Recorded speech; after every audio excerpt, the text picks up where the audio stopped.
Hello again, Chris Lee, Graham Doty, Jay Greason of Southeastern 16 here to give you a preview of Bracket 2. We'll make our predictions of who emerges at the end.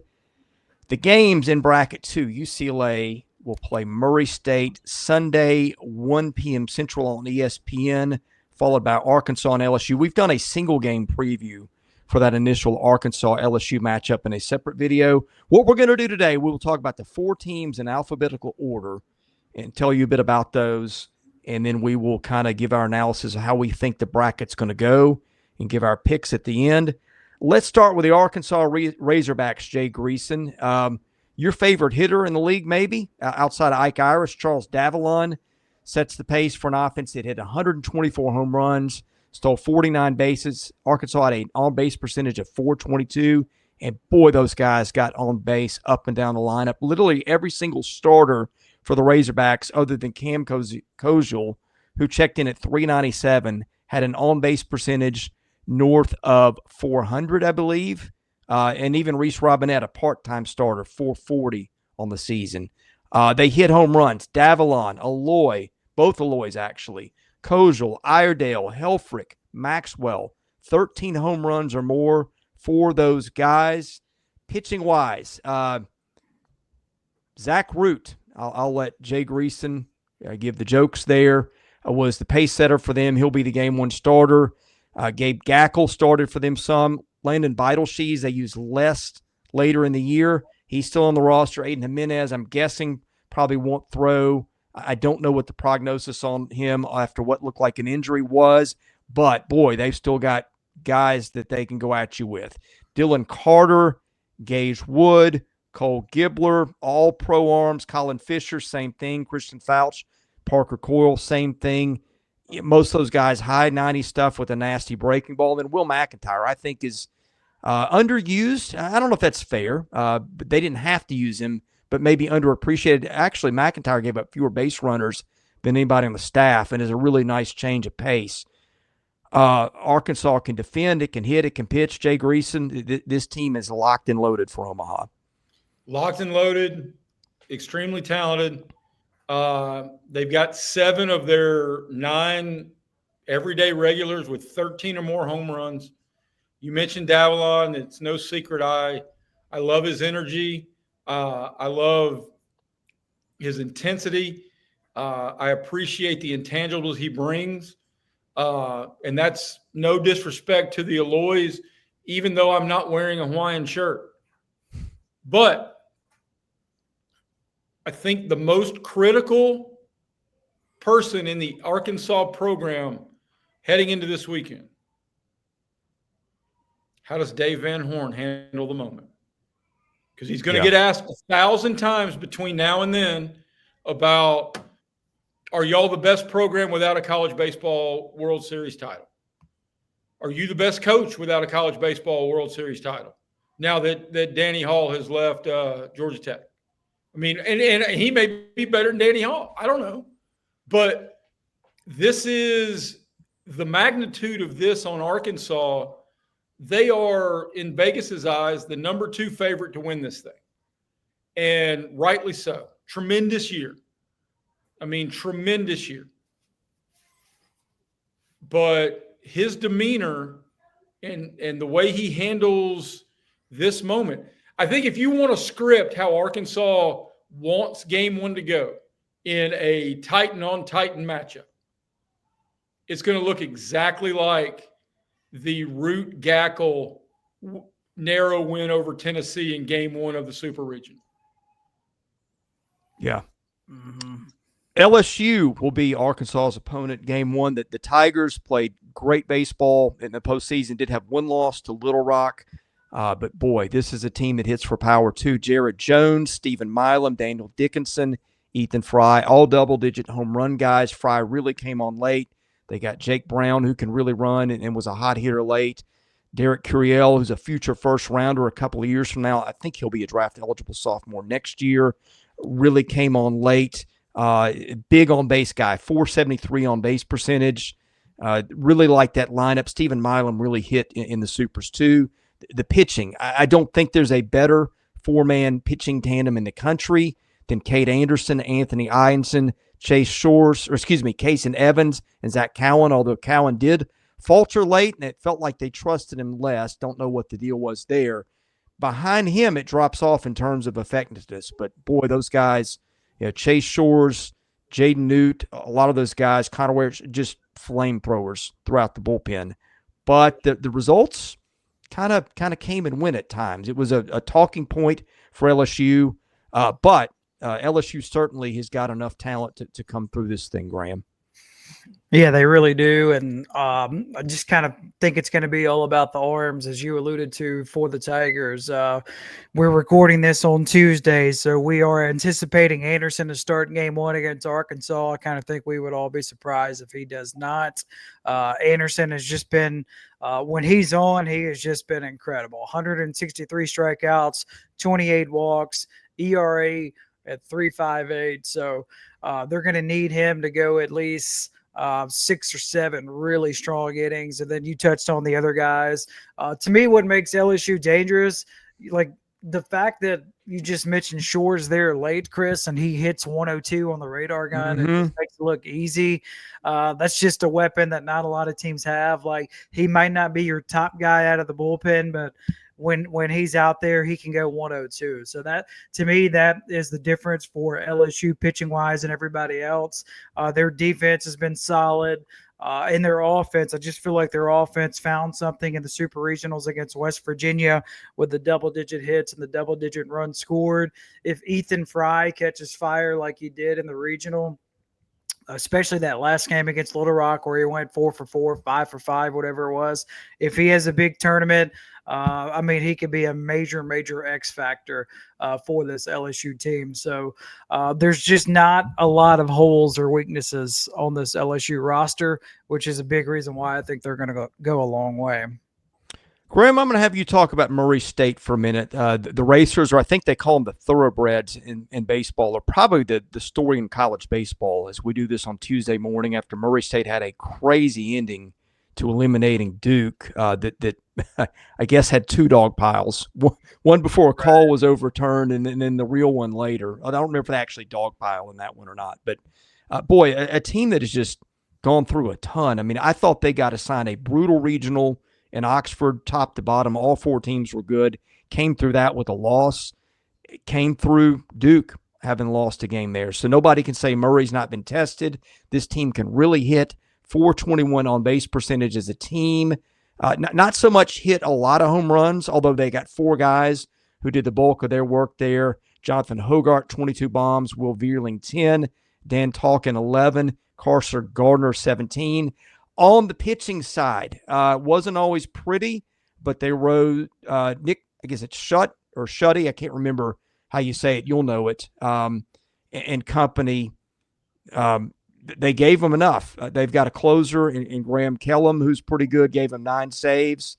A staff of a lot of guys who threw a lot of innings. This team is playing as good a baseball and is confident and is tested in this event as probably anybody in the bracket, Graham. Yeah, they really are. Seeing them play in person 4 times, like they played at Ole Miss 4 times this season, 1 midweek, and then all the games in the Ole Miss regional. They are the Racers now, Chris, in baseball. That's a relatively new change. Like within the past decade, they were the Thoroughbreds forever. Like they were the Racers and everything else. They were the Thoroughbreds in baseball until they made the move. Here's what you need to know about Murray State. They are elite on defense, which is a big reason why they've been able to have the success down the stretch that they've had. Now, they closed the regular season as a team hitting 274 in the Missouri Valley Conference. And it's just like they hit a button like, Goodness. Okay, we're turning it on now. This is a team, they don't hit a lot of home runs. That's not their game. They will hit single after single. They will get double after double. They manufacture runs. They don't steal a lot of bases. But this is the type of team, they play extremely hard. They will turn a single into a double just by being super aggressive on the base running. They just don't make a lot of mistakes. They don't really beat themselves. They just play so hard. And that's just the utmost compliment that I can give their coaching staff and their players.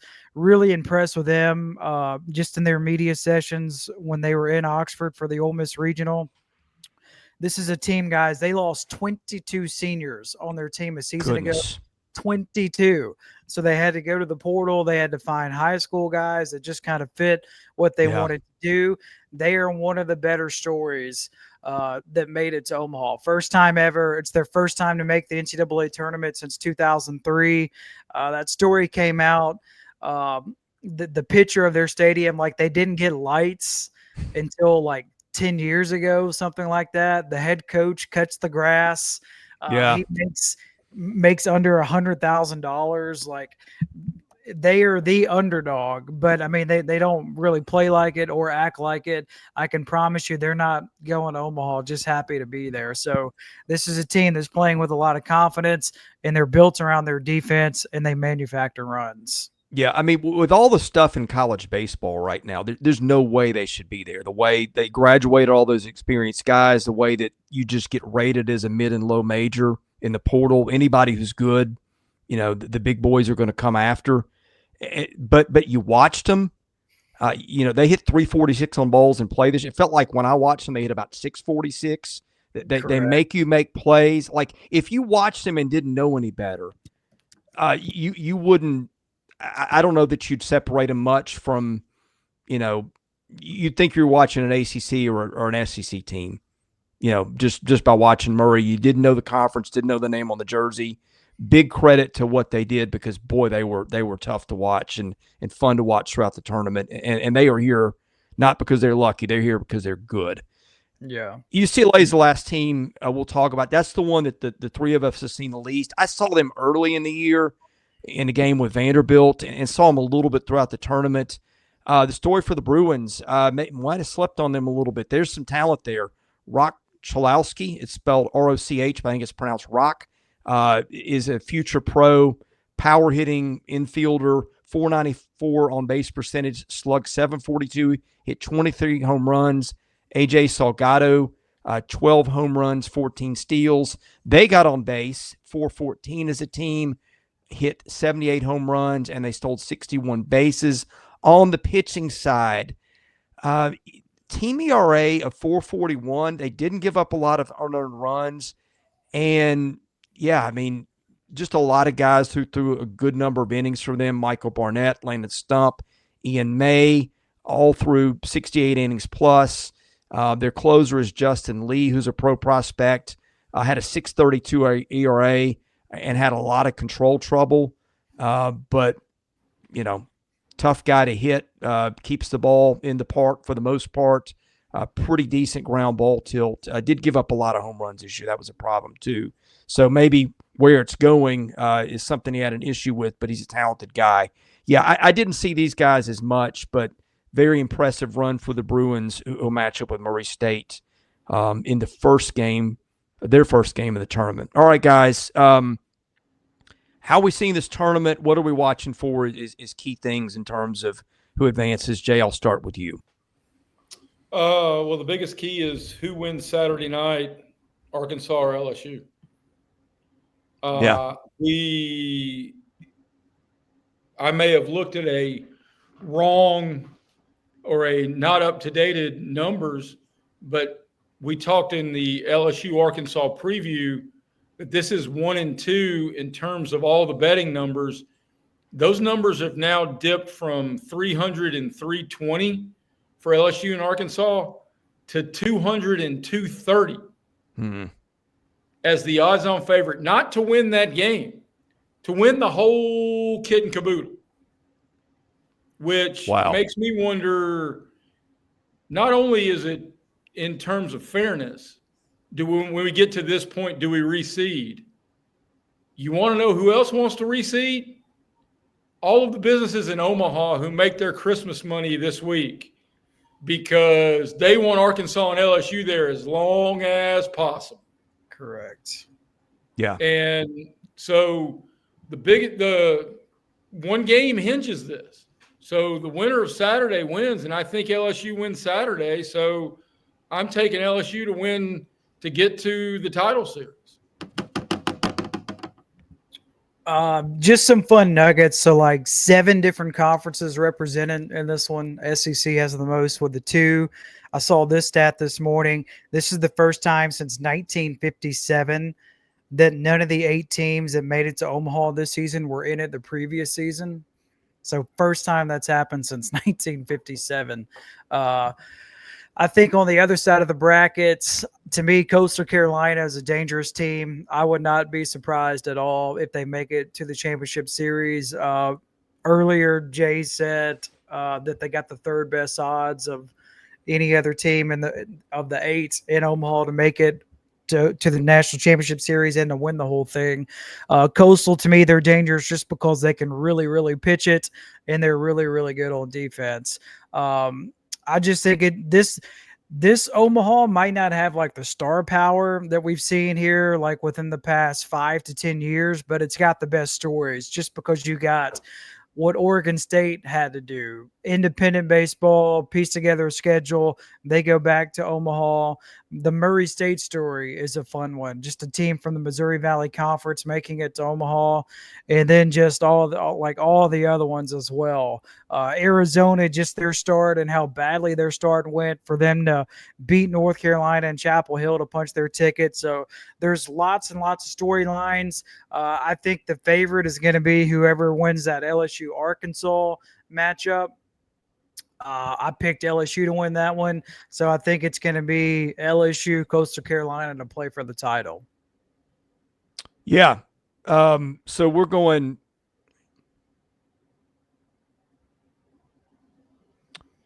So we'll go. Let's see. Order of finish. So Jay, you said you're going Arkansas, or did you say LSU? No, I said LSU.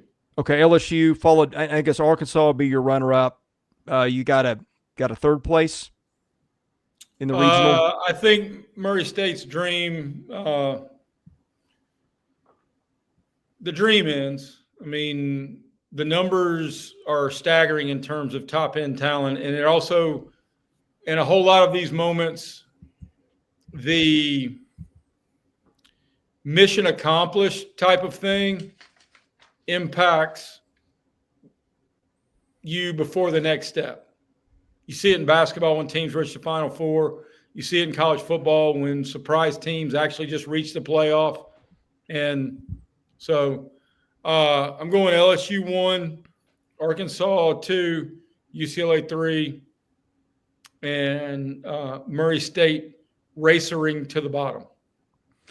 Graham, before I get your 1 to 4, just remind our content brought to you by Game Time Sidekicks. These are pieces of art, basically, that you drink out of. They are phenomenal. Jay Greason has told his story about hot coffee. I mean, we tout the virtues of ice retention. Yeah, let's hear it.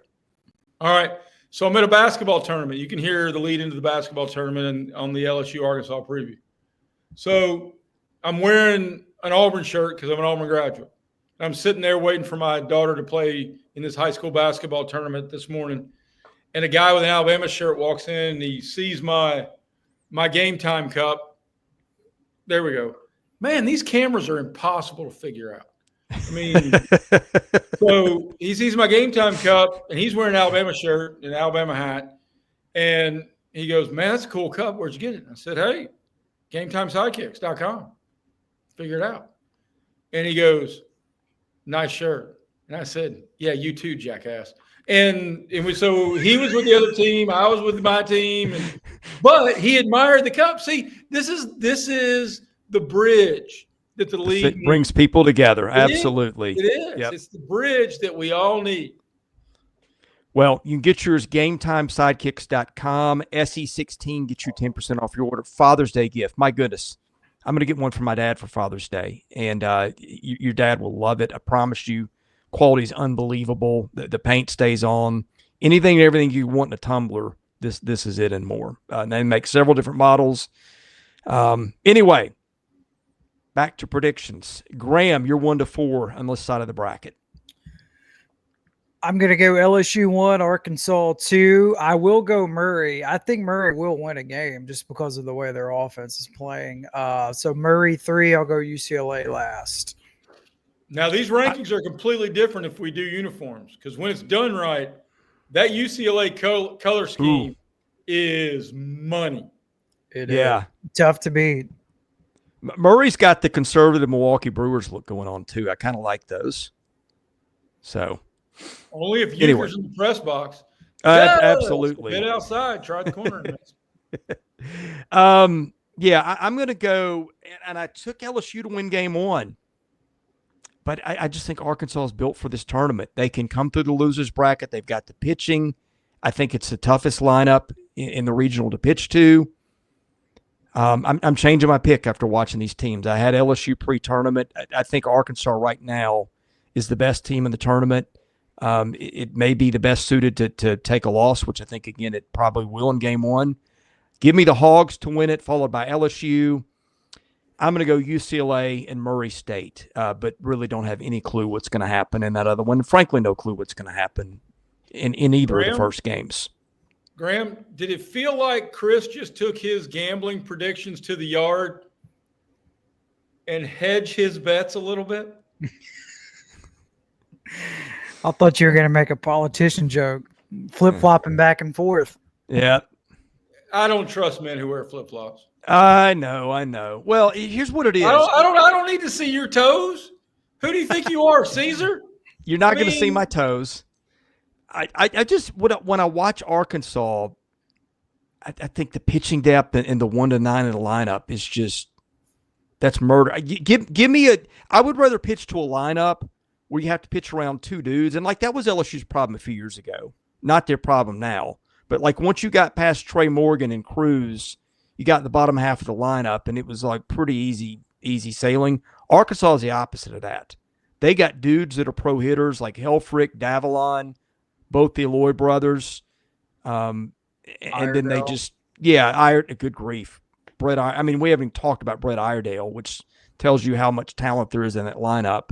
And I just like their bullpen. I think they can mix and match with depth better. You get a little bit more rest on this end. And my goodness, if they get the best version of Zach Root against Cade Anderson, then they might win that one too. So I just, when I watch these teams more and dig in closely on both of them, my gut just tells me Arkansas. So, but I love both teams. Those have been the 2 teams that for a long time, probably the last 2 months of the season, even when Texas was making its run, I felt better about the way Arkansas and LSU were built in this event. And as Jay pointed out, unfortunately, we have to see them matched up in game 1. Would have rather seen them on the other side of the bracket, but that's not how it went. We'll be here to talk about these as the tournament unfolds. We'll do live reactions for the games involving SEC teams. We'll probably have some members-only live streams in between, and we're doing baseball, football, basketball content too in between. So subscribe to the channel. It costs you nothing, and enable your notifications if you want to know when we have content. For Graham Doty and Jay Greason, I'm Chris Lee. God bless you. Thanks for watching. We'll see you again soon at Southeastern 16.